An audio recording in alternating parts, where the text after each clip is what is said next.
Welcome back to my new blog. তো finally সবাইকে মন থেকে প্রণাম অ্যান্ড রাধে রাধে। তো এখন তো দুপুর হয়ে গেছে, দুপুর মতলব 12টা 10 বাজে, পাক্কা 12টা 10 বাজে। আমি তো সকাল থেকে গোডাউনে বসে কাজ করছিলাম সত্যি। আর কালকে তো আমি রাত্রে তো গোডাউনেই শুয়েছিলাম। অ্যান্ড এখন তো আমার বউ সকাল থেকে প্রায় 100 বার ফোন করে ফেলেছে যে কখন তুমি বাড়ি আসবে, বিকজ আজ তো সরস্বতী পুজো। তো ফাইনালি আজ তো বাবানের হাতে খড়ি হবে। অ্যান্ড সেই জন্যে আমি আমার বউ ছেলে তিনজন মিলে একসঙ্গে যাব, যেখানে সরস্বতী পুজো হচ্ছে ওখানে যাব। আমার বউ তো রেডি হয়ে গেছে। বাবা দেখি, বাবা দাঁড়াও, বাবা দাঁড়াও, আন্টিকে দেখাও।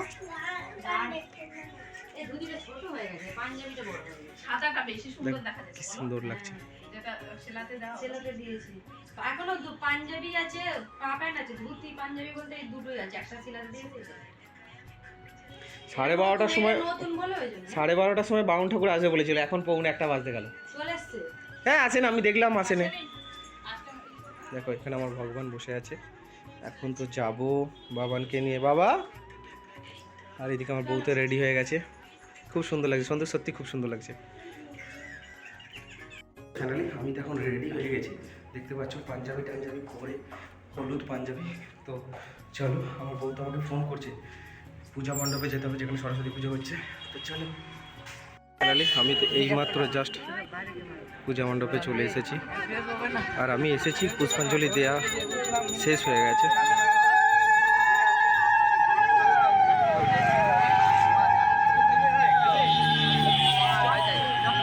আমার গিন্নি তো ওইদিকে দাঁড়িয়ে আছে, ওর ব্যাটা কোথায় গেল কে জানে। ফোন নাম্বারটা কি, ফোন করবো, এই ফোন কর, তুই একবার ফোন করবি, বাবানের তো হাতে করে দিতে হবে। হ্যাঁ এই যে এখানটায় আছে। বাবান এখন কি লিখছে কে জানে।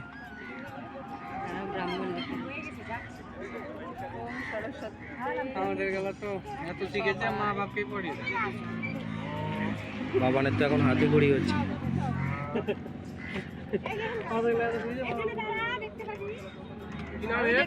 অর্ণিত ঘোষ, অর্ণিত ঘোষ কাশ্যপ গোত্র।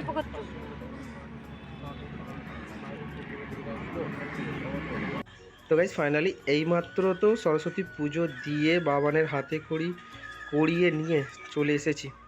দেখো এখন তো আমরা ভাত খাচ্ছি, তিনজন মিলে একসঙ্গে বসে ভাত খাবো। আর ভাত খাওয়ার পরে যাব আদিনা ঘুরতে।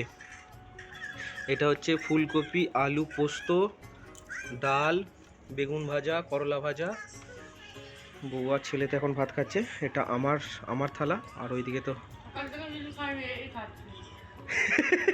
ওই জন্যই ঝিমিয়ে গেছে। আমার বউকে আজকে খুব সুন্দর লাগছে। I love you. তো চলো খেয়ে নিই, তাড়াতাড়ি খেয়ে নিয়ে তাড়াতাড়ি যেতে হবে। সবাই মিলে যাবো আজকে ঘুরতে। ফাইনালি সরস্বতী পুজো দিয়ে ঘরে এসে দুপুরে খাবার খেয়ে এখন তো সবাই মিলে বেরিয়ে পড়েছি আদিনা পার্কে। তো চলো গাড়ি স্টার্ট করতে হবে আর যেতে হবে।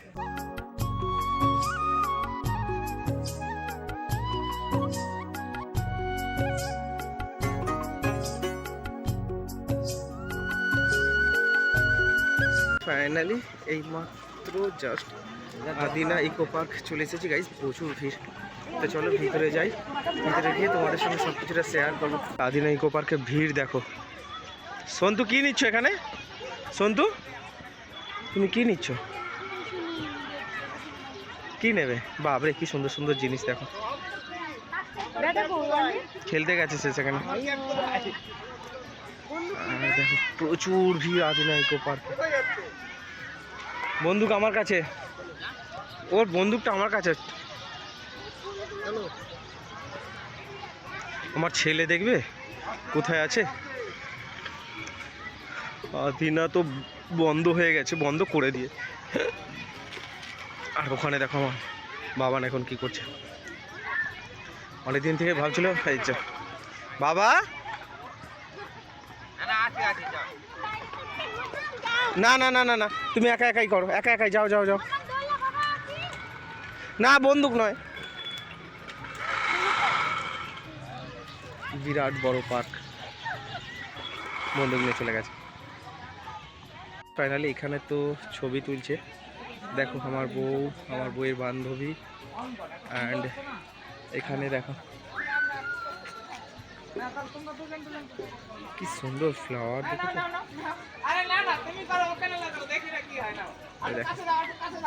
কি সুন্দর লাগছে, হেভি লাগছে, সত্যি ভালো লাগছে।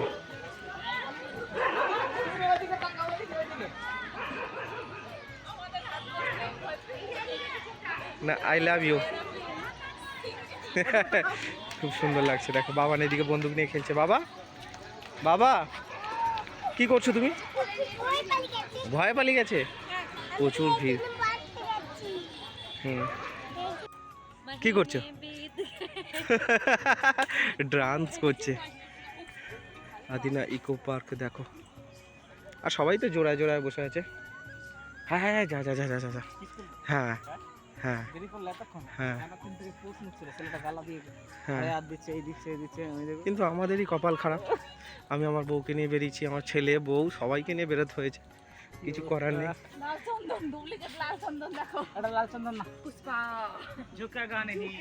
ঝুঁকেগা নেই। বহুত বড় পার্ক সত্যি। তো চলো, ঘোরাফেরা তো হয়ে গেছে,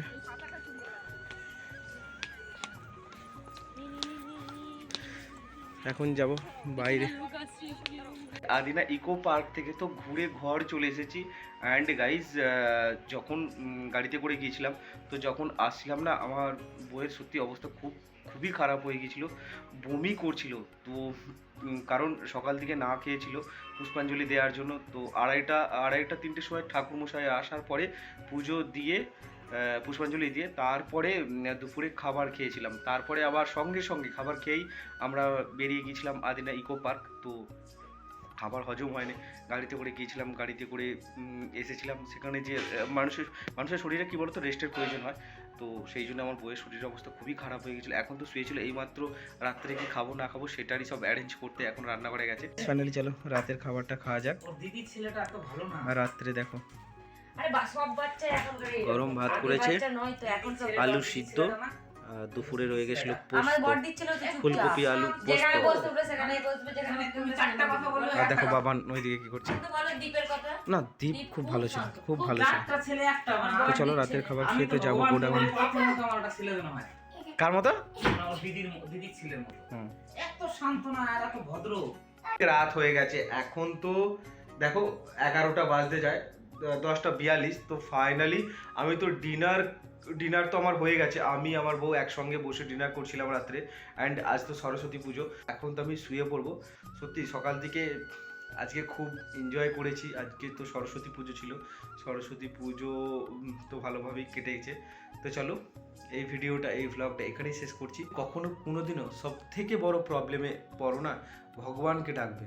আমি তো দেখো, আমি সব থেকে বড় প্রবলেমে পড়েছিলাম, তো ভগবানকে মন থেকে ডাকার পরে না উদ্ধার হয়ে গেছে। সত্যি আমি মাছ মাংস আদা রসুন পেঁয়াজ সব খাওয়া বন্ধ করে দিয়েছি, নিরামিষ ভোজী হয়ে গেছি। আমি দীক্ষা নিয়েছি, আমি আমার বউ। তারপরে যখন সব থেকে বড় প্রবলেম ছিল না, মানে মনটা না দুখানা হয়ে গেছিলো, তখন কি করব কোনো উপায় না পেয়ে ভগবানের নাম জপ করতে থাকি। নাম জপ করতে করতে হঠাৎ করে বৃন্দাবন থেকে ঘুরেও চলে এসেছি। তো আবার কিছুদিন পরে যাব, ফেব্রুয়ারি 14-15 তারিখ করে যাব কুম্ভ মেলাতে। তো সব কিছুটাই তোমাদের সঙ্গে শেয়ার করব। কোনো প্রবলেম ভগবানকে মন থেকে ডাকবে, দেখবে সব প্রবলেম থেকে সমস্যার সমাধান তুমি পাবেই। Bye, good night, Radhe Radhe, by.